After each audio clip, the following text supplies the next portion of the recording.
Halo, saya Adi Amurwanto. Dalam video ini saya akan menjelaskan tentang sifat-sifat asam nukleat bagian yang keempat, yaitu DNA supercoiling. Topik yang akan dibahas adalah DNA sirkuler tertutup, supercoiling, topoisomer, twist dan write, interkalator, energi untuk supercoiling, dan topoisomerase.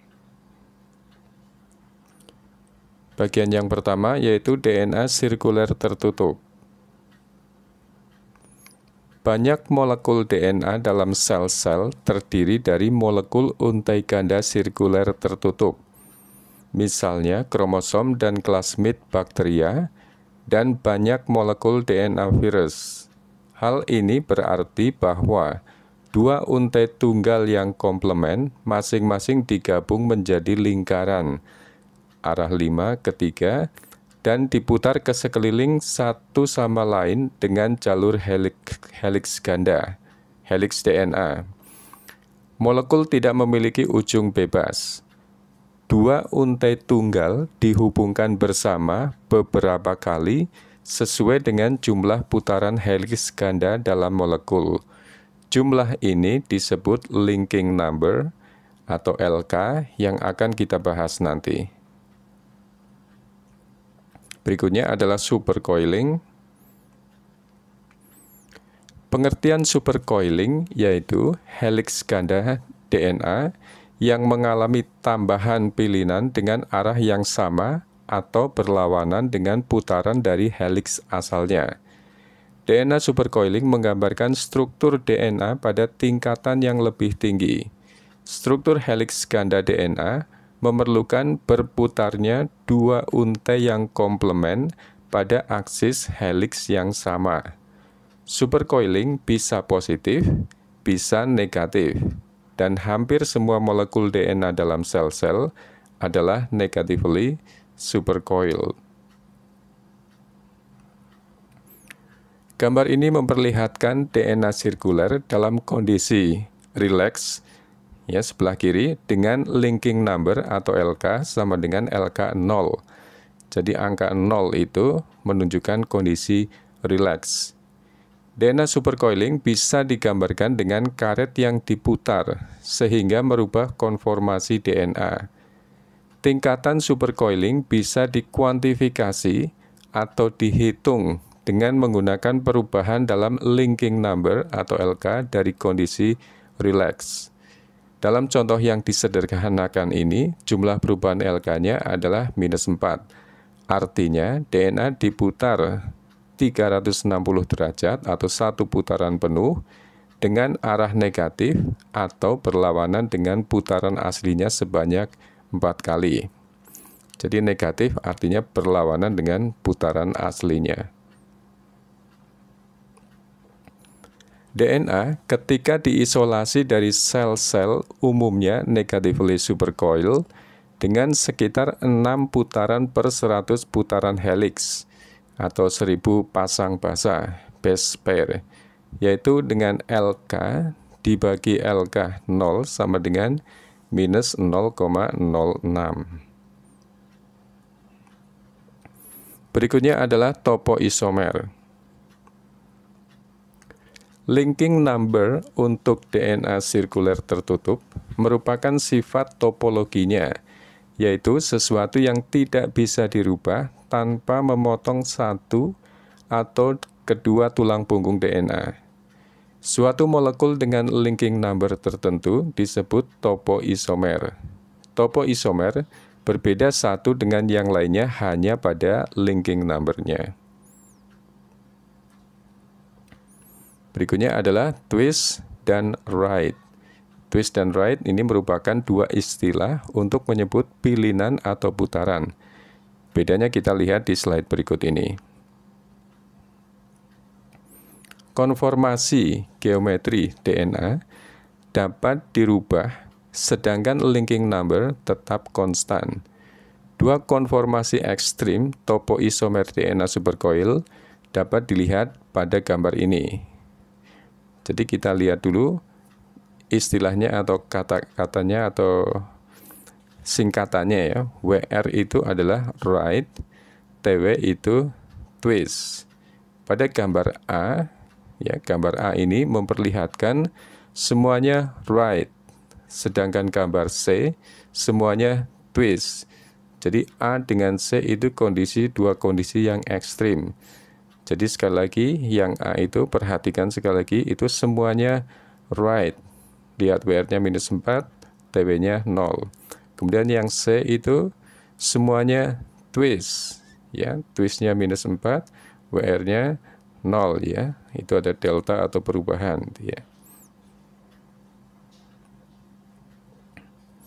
Berikutnya adalah interkalator. Geometri dari suatu molekul supercoil bisa diubah oleh setiap faktor yang mempengaruhi pilihan helix DNA.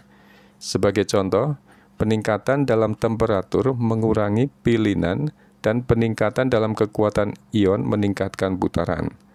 Salah satu faktor yang penting adalah adanya interkalator.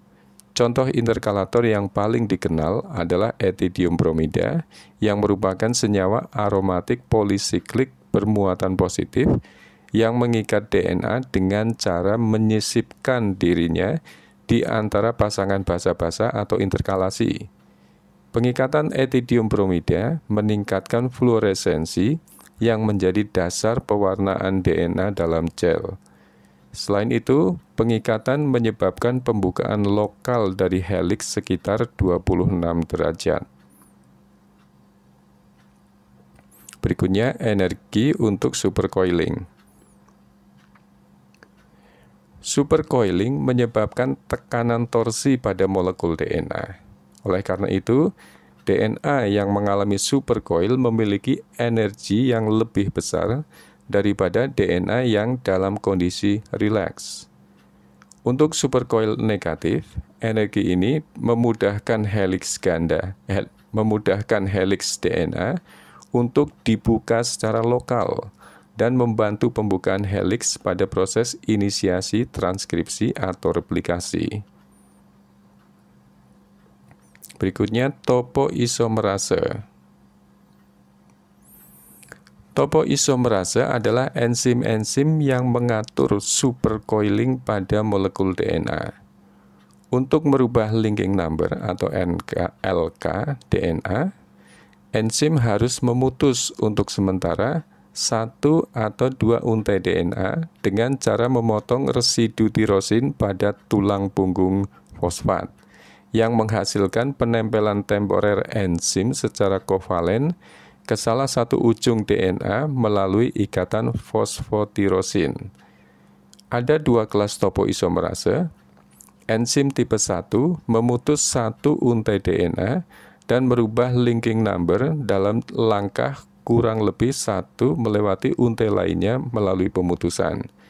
Enzim tipe 2 memerlukan hidrolisis ATP, memutus kedua untai DNA dan merubah linking number dalam langkah kurang lebih 2 dengan mentransfer segmen untai ganda lainnya melalui pemutusan.